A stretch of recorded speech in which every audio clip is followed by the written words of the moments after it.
5, 4, 3, 2, 1, 0.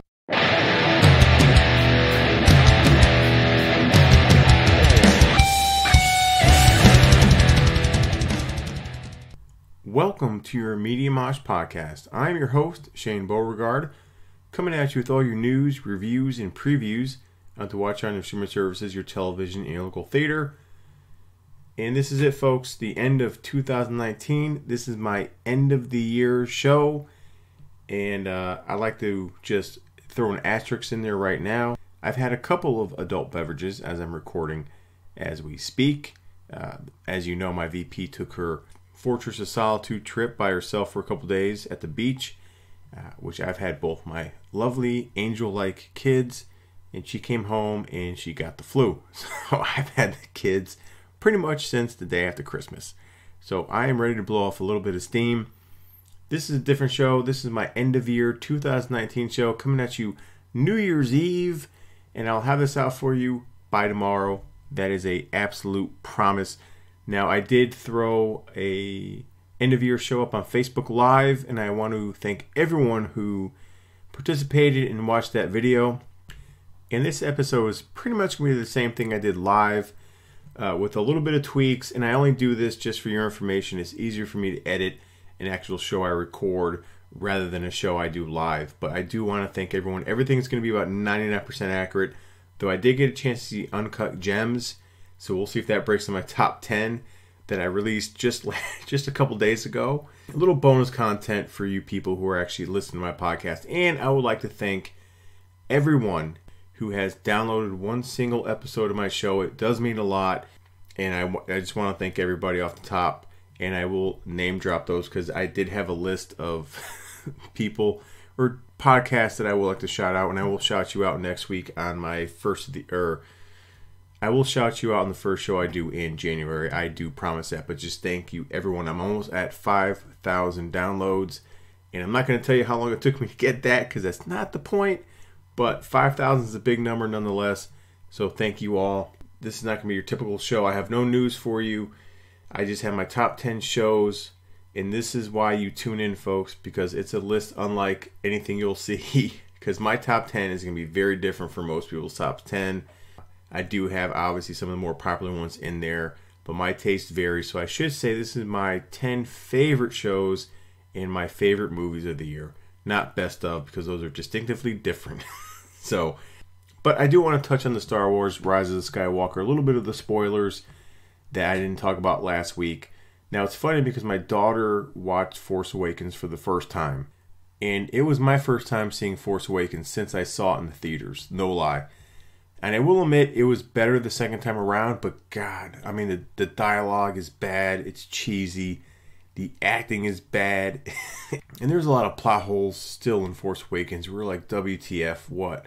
But it was, for me, a more enjoyable experience the second time around. Now, the biggest problem I have with Rise of the Skywalker, the whole Palpatine storyline really bothered me. I liked it when Rey was just a nobody, a scavenger.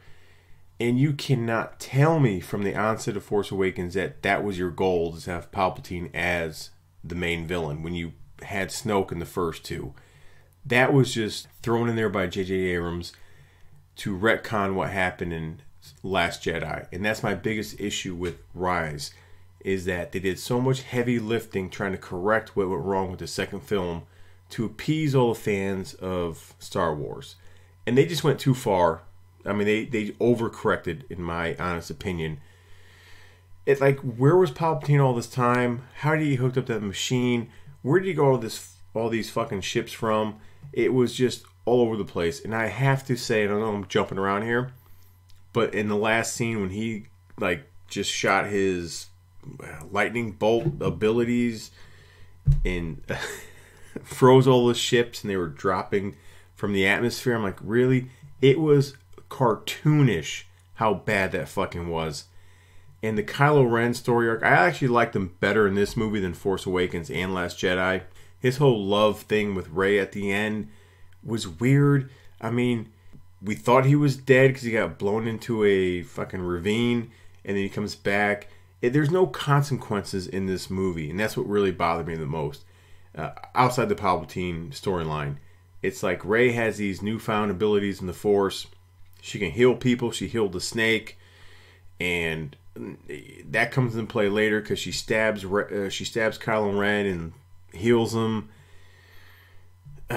In Chewbacca, we see die on a transport ship, but somehow he got David Copperfield out of there and was on a secret transport ship that was off screen that he was saved. And then you had the whole storyline with the inside, the mole that happened to be Huck. I don't know his fucking name.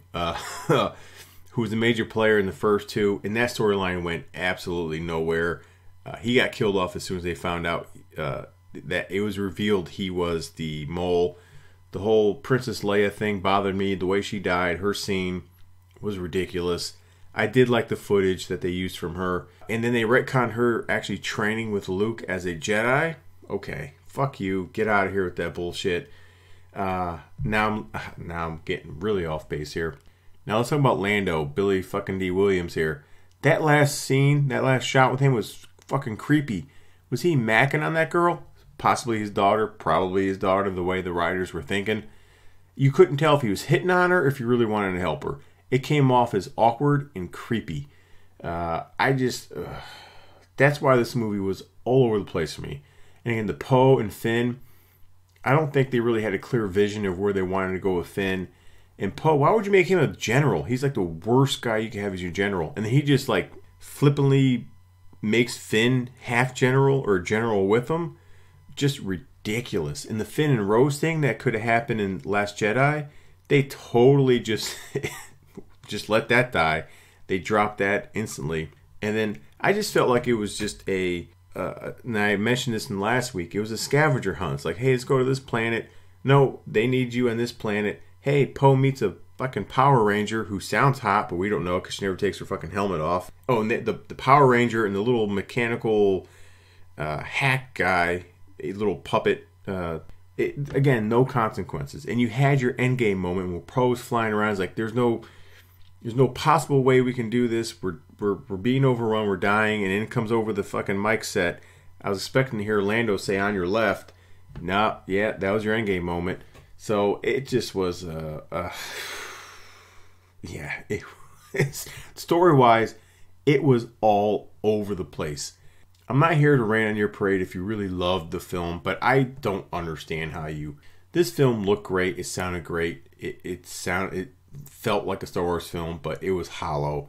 That is my spoiler talk on Rise of Skywalker. What pains me is that my daughter wants to see it, and I told my wife, no, you have to take her because I do not have it in me to sit there for another 2.5 hours or 3 hours in the movie theater. Thank God that's done. Let's get into my top 10 shows of the year. And people, I've reviewed all these shows on my show. So if I talk about a show, go back and find the episode and listen to it. Because I'm not going to go into detail about every show and movie because I'd be here till 2 o'clock in the morning.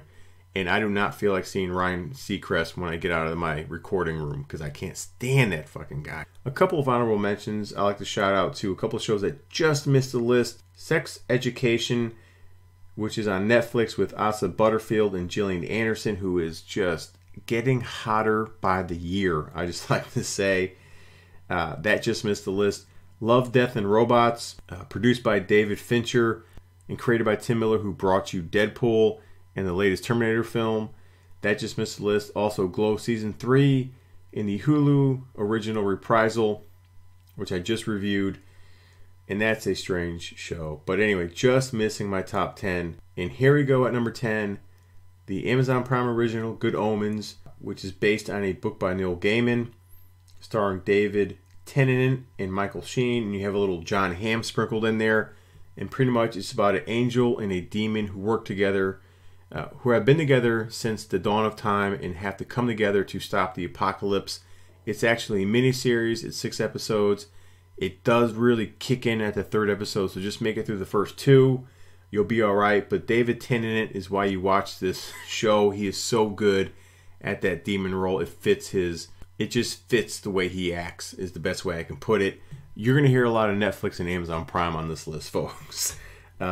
And coming at number 9 is the Netflix original Dead to Me, starring Linda Cardinelli, Christina Applegate, and the Taco Bell spokesperson James Marsden, who I just saw today in a movie poster along the name Jim Carrey, and I never thought I'd see Jim Carrey's name alongside James Marsden's name. And that's not a shot at James Marsden. I just never thought I'd live to see the day where Jim Carrey would be sharing a movie poster with James Marsden. But a very slick, dramatic, noir kind of mystery thriller.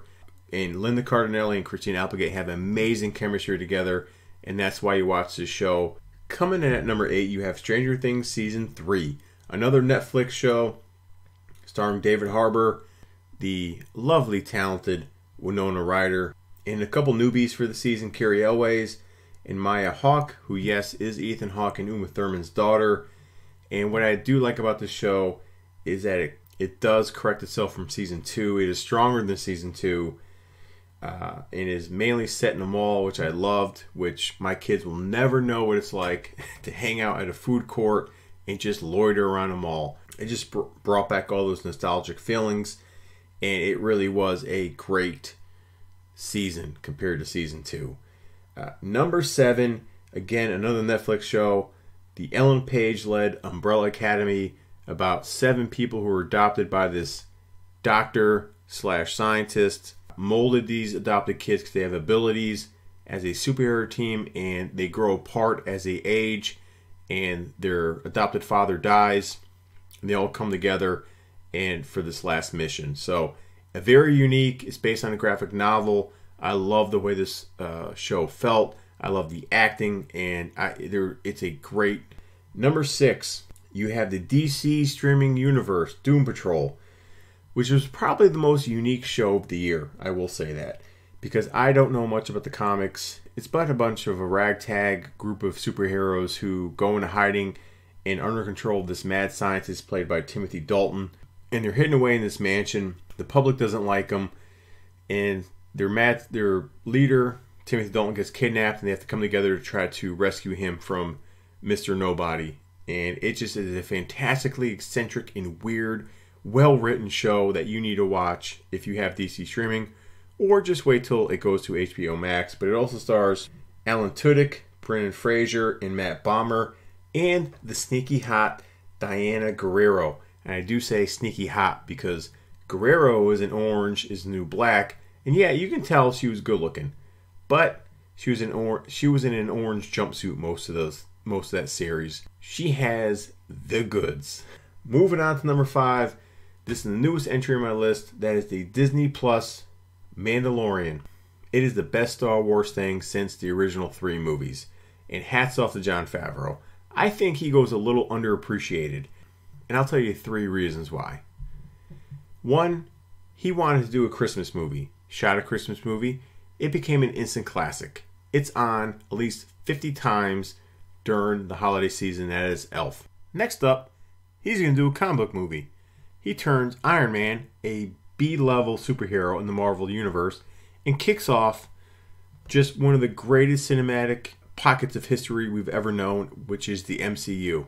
And then, to top it all off, he does a Star Wars project and turns it into the best thing since the original 3. I loved this show. Call it a Western, call it a samurai flick. I don't really give a fuck what you call it. Carl Weathers was great. Though I'm not on board with everybody. I'm tired of the Baby Yoda memes. I could give 2 shits about Baby Yoda. He's a green gizmo, for God's sakes. That's all he is. But it just draws you into that Star Wars world. It's well written. It's well directed. They throw different directors in there. Jon Favreau, Tiki Watiki, and Bryce Dallas Howard Page. No, Bryce Page Howard, whatever her name is. Ron Howard's daughter, Bryce Dallas Howard. Is that it? Bryce Dallas Howard?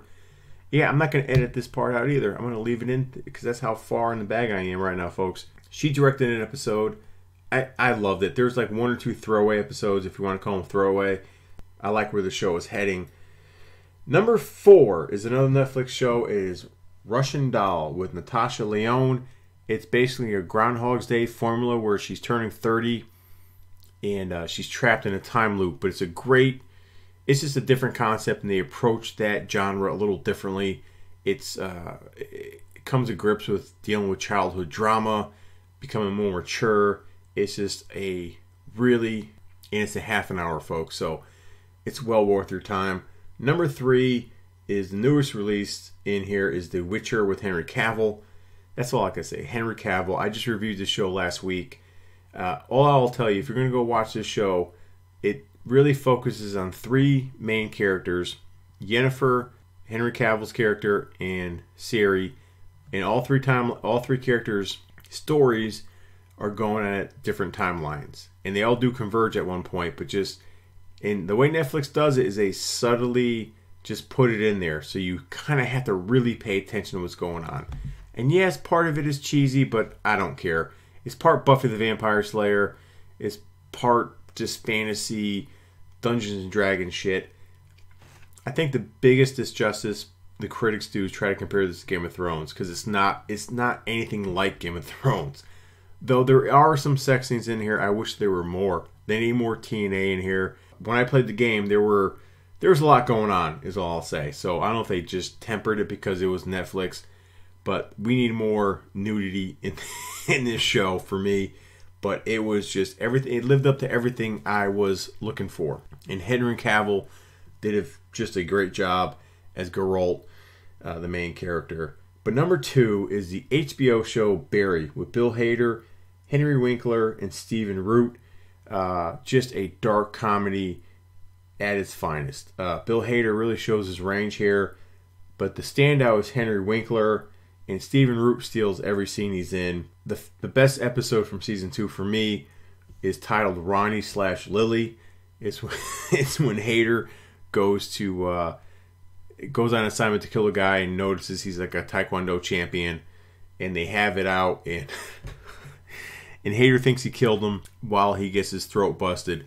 His daughter walks in and immediately runs away, and him and Stephen Root were looking for his daughter, and she's like a feral animal that won't be caught. And as the episode ends, Billy Hader goes into a supermarket to get stuff, and he ends up running into this Taekwondo guy again, and they fight it out in the supermarket. It was the most strange, out of place episode you'll see in the series, but it was wonderfully fantastic. But my number 1 show is the Amazon Prime original The Boys with Carl Urban, Jack Quaid, the ever lovely and beautiful Elizabeth Shue, and you have Anthony Starr as the main character, Homelander. It's basically taken the superhero genre, and I know they've done this before, but it turns it upside down and shows you the seedy underbelly of superheroes. They're pretty much marketed, they're PR'd really well, the social media, and it just goes into big corporation controlling outlook or just a perception of these superheroes. But the public doesn't really know what goes on underneath. So think Justice League, and Homelander is your Superman. But what I liked about it was the tone, the goriness, I just loved it all. I loved all the characters. I thought it was just hilarious. It was funny, serious at the same time, but I do like the tone, which sold it for me. And I'm a big fan of Carl Urban, so you can't go wrong with that for me. So that is my number 1 show. Season 2, I can't wait. Comes out in 2020. So just to recap, number 10, you have Good Omens. Number 9, Dead to Me. 8, Stranger Things Season 3. 7, Umbrella Academy. 6, Doom Patrol. 5, The Mandalorian. 4, Russian Doll. 3, The Witcher. 2, Barry. And 1, The Boys. So those were my 10 best shows of the year. I'll just run down my 2 most disappointing shows of the year. I'm not going to say worst. I'm going to say disappointing. That is Game of Thrones Season 8. The way they rushed to the finish line is a joke and a slap in the face to people who spent years and years watching this goddamn show. And if you're a true fan like me, you cannot defend this show. I don't see how you can. You had characters making decisions they would never make. The storyline was sloppily put together. I mean, God's sakes, folks, they left a Starbucks coffee fucking cup in one of the shows and a water bottle. How can you fucking do that? Ugh. So yeah, that was bad. The other one that I had high hopes for, because I'm a big Swamp Thing fan, is Swamp Thing from DC Universe. It had a lot of great elements in the show, folks. The practical effects, the actual story is really good. But I'm going to call Derek Mears a fucking liar because I listened to him. And originally the show was 13 episodes, and because of budget constraints and they were going over budget, they cut it down to 10. So they had the writers come in the last hour to condense the show from 13 to 10. And he said they finished it wonderfully. There's no cliffhangers. Well, he's a fucking liar. He's a liar because it did end on a cliffhanger, and it was short and condensed, and a lot of stuff didn't make sense. They had a lot of stuff going here. And moving on to my top 10 movies of the year, I'm going to start off by giving you my most disappointing, and that is Glass. And this is what happens when you give M. Night Shyamalan too much money. Coming off of Split and working off of Unbreakable, which was fantastic, it just was a clusterfuck. I love the first 2/3 of this movie, but the last 20 minutes was M. Night Shyamalan to a T. To come in and just shit all over the movie. I hated how he handled the Bruce Willis character. The way he died, the lack of interaction with him and Samuel L. Jackson really bothered me. He had a great premise here. It was working for a while, and he just ruined it. Here are my 3 worst movies. And I don't like to dump on movies, but here we go. X-Men Dark Phoenix. Enough said there. The Ryan Reynolds, Michael Bay Project 6 Underground, which is the most hollow, vapid action movie I've seen in the last decade. And then you have Gemini Man, which makes the list because it looked like I was watching a video game. And Ang Lee directed. You have an Oscar caliber director directing this shit. So not one Will Smith, you had 2 Will Smiths in this movie, and they still couldn't save it. So I don't know what's going on with Will Smith. He needs to talk to his team and get back on track because he is enjoyable at times and he's a very talented actor. But man, this movie was flat out just awful to watch. So my honorable mentions, and this is the little extra bonus you'll get because I saw Uncut Gems the other day after I did my live show. So during my live show, my top 10 is a little different. I had fighting with my family at number 10. That's going to get bumped out. So my honorable mentions is the aforementioned Fighting with My Family with Florence Pugh, who is on fire right now. She did that movie. She did Midsommar, and she's in the new Black Widow movie coming out next year. So she is what they say on the come up. Also on my honorable mention list is Ad Astra with Brad Pitt and Shazam, which came out way back in February, if you can remember that. That's the problem with these year-end lists. You have a lot of movies that came out at the beginning of the year that you just flat out forget that came out this year. But those are only 3 honorable mentions I have. Let's dive right into the top 10. Number 10 is the Netflix original movie, A Marriage Story, with Scarlett Johansson and Adam Driver. I will say this is probably the best acting ensemble I've seen in a movie all year, because not only does Johansson and Driver bring it, you have great stuff by Ray Liotta, Laura Dern, and Alan Alda. They really should have called this a divorce story. It's a great drama, but a movie you only need to see one time. And coming at number 9 is one of my best experiences I had in the theater, but you won't see in a lot of top 10 lists, is Peanut Butter Falcon with Shia LaBeouf, Thomas Hayden Church, Zach Galifianakis, and Dakota Johnson. It's basically a Huckleberry Finn type of movie. We have LaBeouf's character and Zach's character going on a cross-state journey to get to this wrestling camp. The way it was shot was fantastic. The cinematography was great. But you watch this because of the chemistry of the 2 main actors. And it was just a feel-good movie. I don't care if it was cheesy and predictable. And we've been down this route before with these movies. It was well acted and it made me feel good. I felt good leaving this theater. I left with a smile on my face. Number 9 was Peanut Butter Falcon. Coming in at number 8 for me, which is probably the best time I had at the theater, was Marvel's The Avengers Endgame, which was the conclusion of the 22 MCU movie run up until this point. It wasn't the best movie per se, but it was the best time I had at the theater. Coming at number 7 is the Netflix original The Irishman, directed by Martin Scorsese, starring Al Pacino, Robert De Niro, and Joe Pesci. Now, the more I sit in this movie, the more I actually appreciate it. I think I appreciate this movie more than I like this movie. It does have a very long runtime, so do yourself a favor and go check that out on Netflix right now. But here's a new entry into my top 10. Number 6, you have Uncut Gems with Adam Sandler. Now, I will review this next week, so I'm not going to give you any other details about this movie, except for this. I never thought I would utter these words ever. Give Adam Sandler Best Actor. Because this performance was better than Joaquin Phoenix and was better than Adam Driver in A Marriage Story. So if it was up to me, I'd go Sandler 1, Driver 2, and Phoenix 3. So stay tuned next week. I'll give you my review on that movie. Number 5 is Jordan Peele's second entry into his filmography, which is Us, starring Lupita Nyong'o and Winston Duke. It's about a family vacationing during the summer at a lake house, and all of a sudden their doppelganger family shows up and all hell breaks loose. Now, there were some plot holes in this for me, and I did not get every single message that Jordan Peele was trying to send out. But this movie gave me the creeps. It was beautifully shot. I love Jordan Peele. Great movie. Number 4, and this is the highest you'll see this movie, Ready or Not, starring Samara Weaving and Adam Brody. And I hope this is the coming out party for Samara Weaving.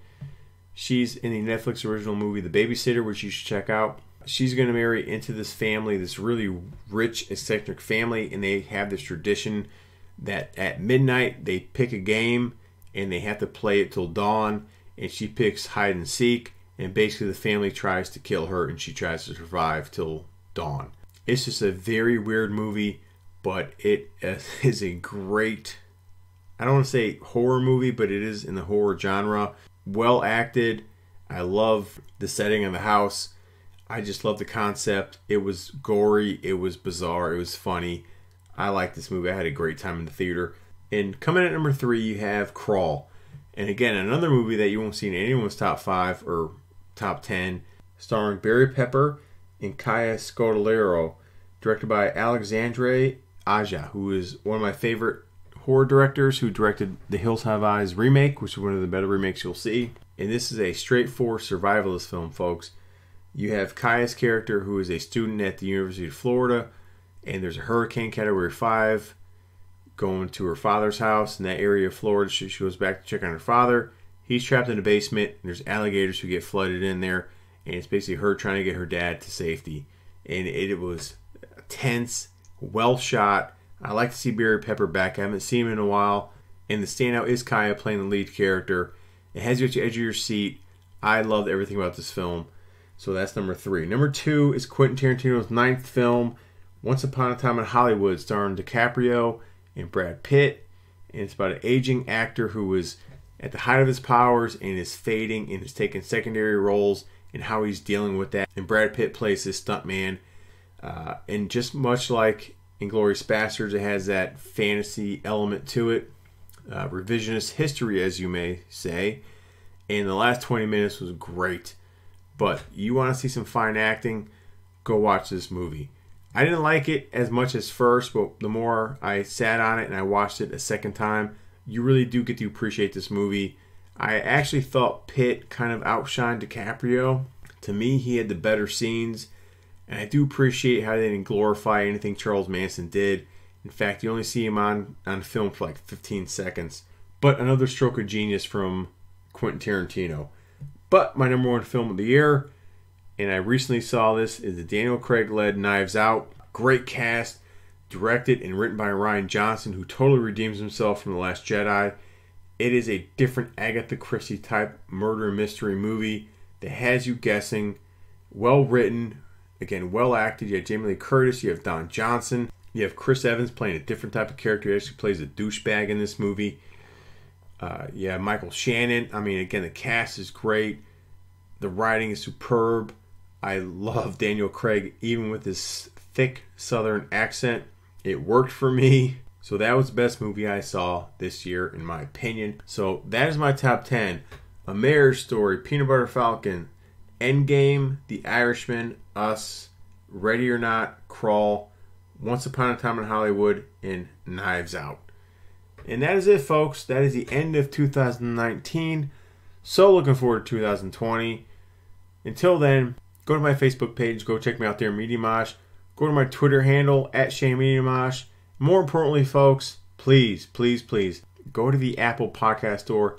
Download me, share me, take 10 seconds, just click that 5-star review, you know you want to, and then go circle back and check out Mr. Arger myself, Christopher Frodell, on Facebooks, Instagrams, and Twitters, 3 different platforms for 3 different types of content.